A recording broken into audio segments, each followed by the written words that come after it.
Mi nombre es Emilio Samuel Gómez Peña, alumno del Instituto Politécnico Nacional, CECIT número 8, Narciso Balsols, grupo 6M12, y mi tema de exposición es Experimento de la doble rendija de Young e intensidad en el patrón de interferencia. El experimento Young, más conocido como el experimento de la doble rendija, fue realizado en 1801 por Thomas Young en un intento de diseñar la naturaleza corpuscular o ondulatoria de la luz.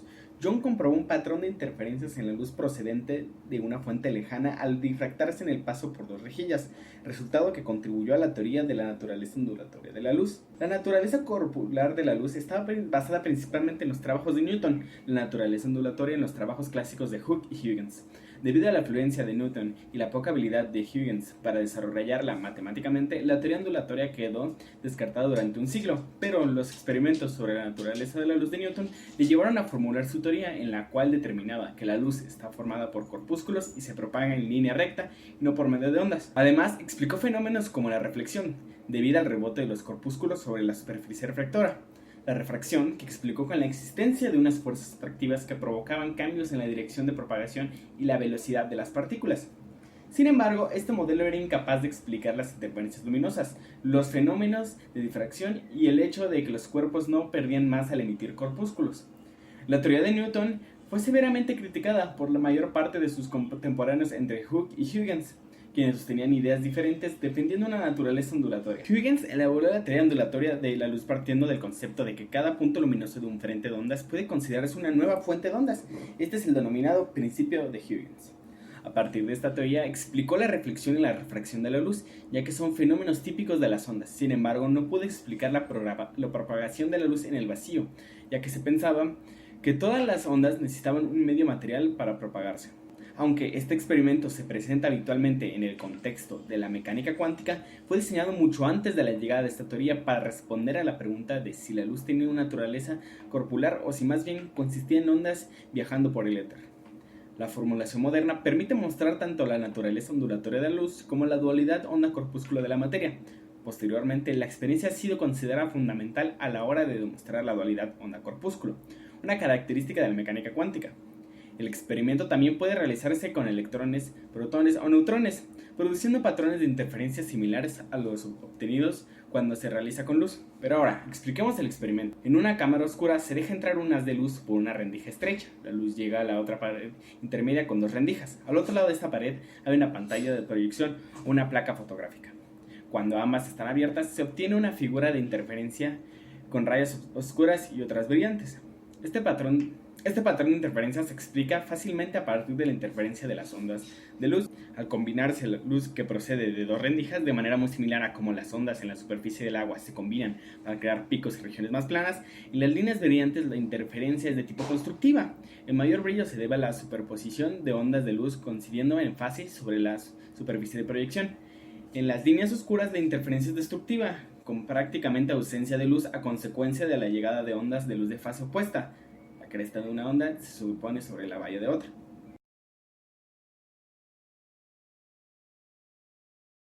Nuestro experimento se muestra de esta manera. Primero tenemos un haz de luz que pasa por una rendija estrecha. Podemos observar que al pasar por esta rendija, la luz comienza a propagarse como una onda por espacio disponible. Al llegar a la sección con dos rendijas, uno podría pensar que la luz pasaría directamente como una línea, pero esto es incorrecto, porque en realidad la luz que pasa por estas dos rendijas se propaga como una onda, como podemos ver. Esto igualmente sucede con la otra rendija, únicamente hay que recordar que cuando la luz pase por las dos rendijas no tendrá la misma intensidad que al pasar por la primera rendija y que la distancia entre las dos rendijas es increíblemente pequeña.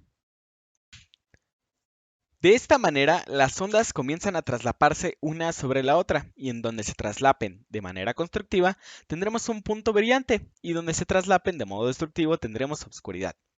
De este modo formando un patrón de luz y obscuridad que adelante mostraremos. Recordemos que estas líneas muestran los picos de onda, entonces cuando un pico se alinea con otro pico o cada vez que la onda esté en fase, se generará una interferencia constructiva, lo que significa que tendremos un punto brillante en nuestra pantalla de proyección. En este caso, este fenómeno se da en el centro, lo cual es interesante porque justo en el centro de las dos rendijas donde proviene la luz va a haber un punto muy brillante. Ahora, esto sucede por todas las ondas que cumplen con lo anterior. Como podemos ver aquí, hay más puntos constructivos formando una línea de interferencia, haciendo un punto brillante. Conforme la luz se propaga a los extremos, esta se va haciendo más tenue. Pero ¿qué sucede cuando un pico se alinea con un valle? En este caso tendremos interferencia destructiva, por lo tanto tendremos puntos oscuros.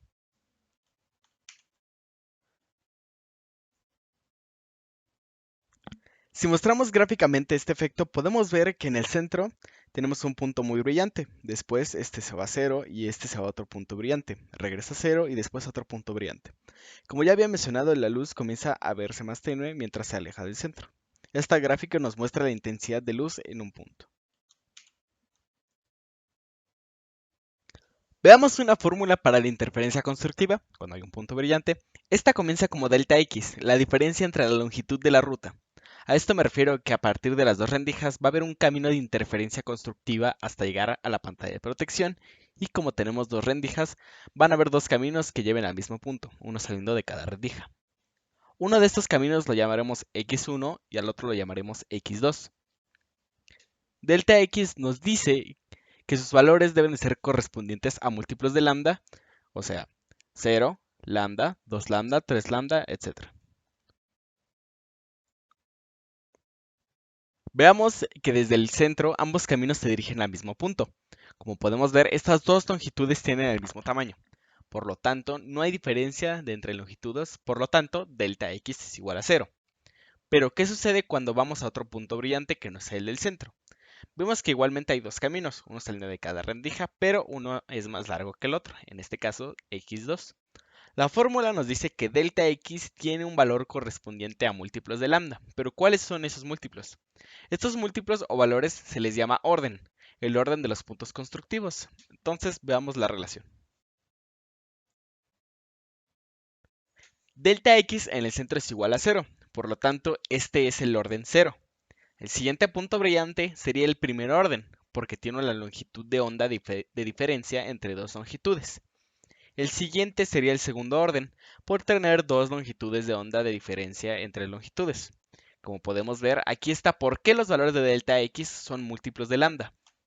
En el caso de que sean interferencias destructivas, que sean puntos oscuros, delta X sería la mitad de longitud de onda. En este caso sería lambda sobre 2 y 3 lambda sobre 2. Y debajo del centro únicamente se convierten en negativos los múltiplos, como lo sería menos lambda, menos lambda sobre 2, menos 2 lambda, y así continuaríamos. Veamos una variación de la fórmula. Como ya había mencionado, la distancia entre las dos rendijas es muy pequeña. Tanto así que uno vería las dos rendijas a simple vista, se podría decir que están las dos juntas. Ahora, ¿cómo se puede calcular la diferencia de las longitudes delta X con base al ángulo que se tiene? Bien, la idea consiste en tener una línea de referencia que recorra todo el centro del espacio. Esta línea nos va a permitir medir los ángulos de los puntos de interferencia que se forman en la pared. Para tener este ángulo, formemos una línea desde el centro hasta el punto en la pared. Ahora, a partir del ángulo que se forma, ¿habrá una manera de calcular la diferencia de longitud de la ruta? Supongamos que tenemos que calcular la diferencia de longitud a partir de este punto brillante. Tenemos nuestras dos rutas que salen de cada rendija. Ahora, la manera para calcular la diferencia es de este modo. Formemos una línea que sale desde el inicio de una de esas rutas. Si esta línea forma un ángulo recto con la otra ruta, podemos afirmar que ambas rutas a partir de esta línea tienen la misma longitud y que la diferencia de longitud es esta parte. Entonces, si aplicamos geometría básica, sabemos que el ángulo que se forma desde el centro va a ser igual al ángulo que se forma a partir de la línea de separación. Si se dan cuenta, tenemos un triángulo rectángulo en esta parte.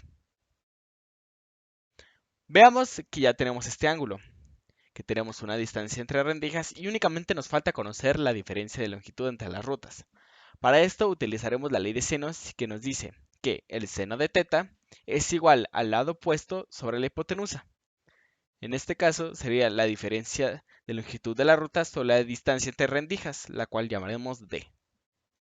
Y si despejamos la fórmula, nos dice que la diferencia de longitud de rutas es igual a la distancia entre rendijas d por el seno de θ. Y si recordamos la anterior fórmula, ahora sabemos que el múltiplo de longitud de onda es igual a la distancia por el seno de teta.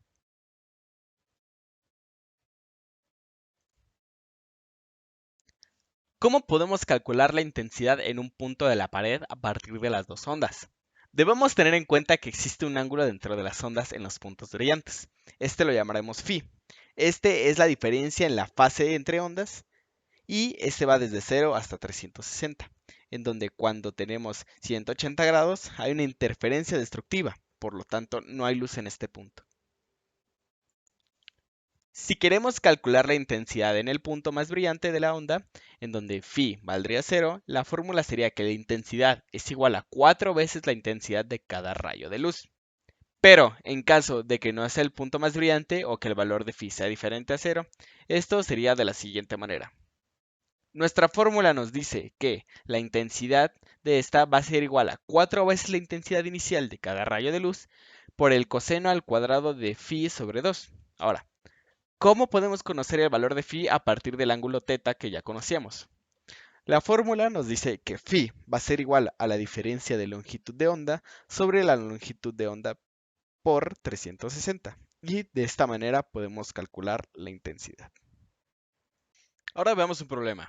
Una luz con longitud de onda de 7 por 10 a la menos 7 metros brilla a través de una doble ranura cuyos agujeros tienen un espacio de entre ellos de 1.3 por 10 a la menos 6 metros. Si una pantalla se coloca a 3 metros de distancia de la doble ranura, ¿cuál será la distancia del punto central brillante de la pantalla al primer punto brillante? Y calcular la intensidad en ese punto si la intensidad de cada rayo es de 5 por 10 a la menos 6 watts sobre metros cuadrados. Muy bien. Este problema se resuelve de la siguiente manera. Va a ser un poco diferente ya que no explicamos, o bueno, no viene dentro de la teoría cómo sacar esta distancia, pero es muy sencillo. Si ya vieron de este lado, tenemos que para sacar esta distancia únicamente vamos a ocupar esta función, que es la tangente de θ va a ser igual a y sobre L. L es la distancia entre la doble rendija y la pantalla de proyección. Pero ya nos dieron todos estos datos, pero no nos dieron el ángulo, entonces vamos a calcularlo. La fórmula nos dice que un múltiplo de lambda va a ser igual a la distancia por el seno de θ. Si se dan cuenta, ya tenemos todos estos datos. ¿Cuáles serían? Nos dice que es al primer punto brillante, entonces m va a ser igual a 1. Aquí está. Entonces decimos que es 1 y que la longitud de onda es de 7 por 10 a la menos 7. Pero si se dan cuenta, tenemos que despejar el problema. Entonces, para despejarlo, quedaría de la siguiente manera.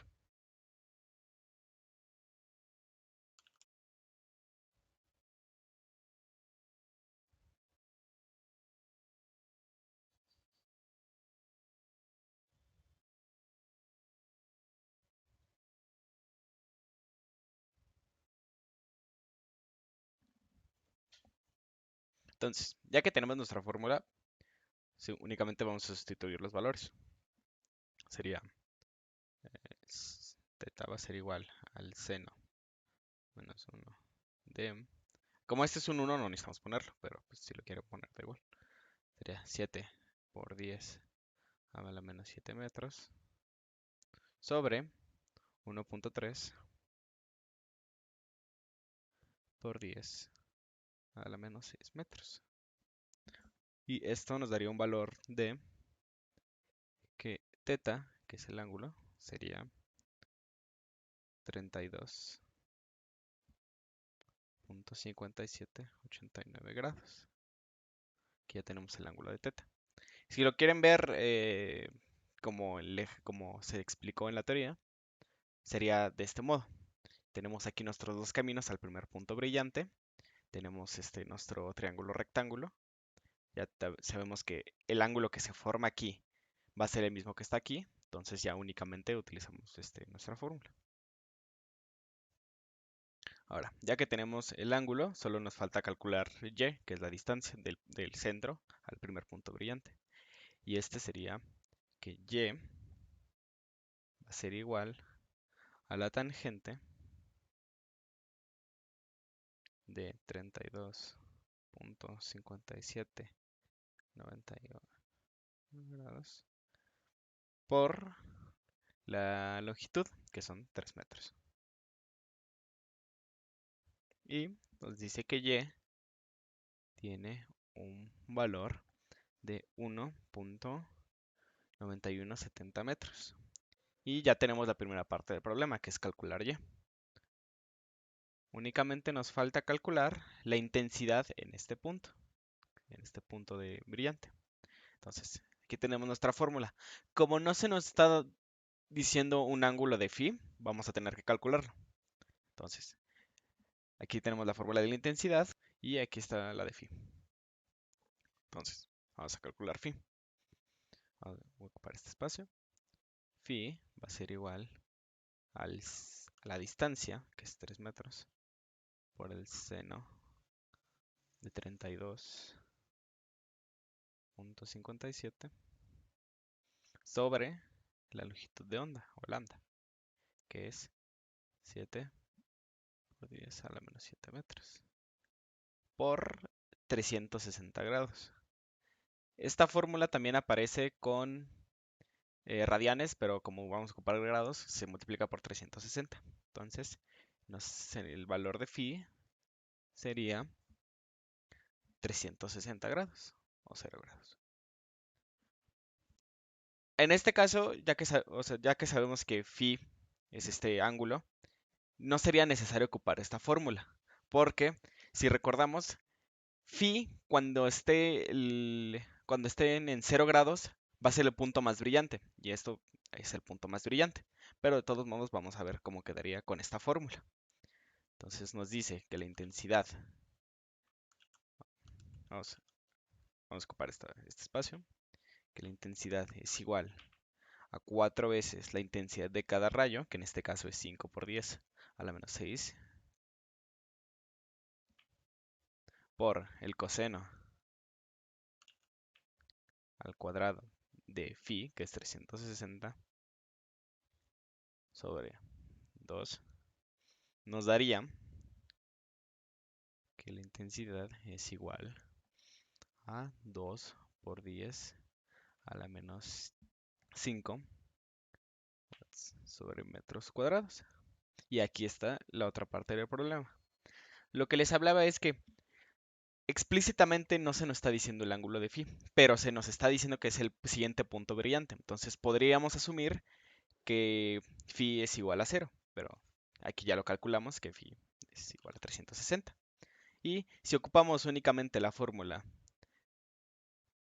de 4 por la intensidad inicial, nos daría el mismo resultado que con esta fórmula.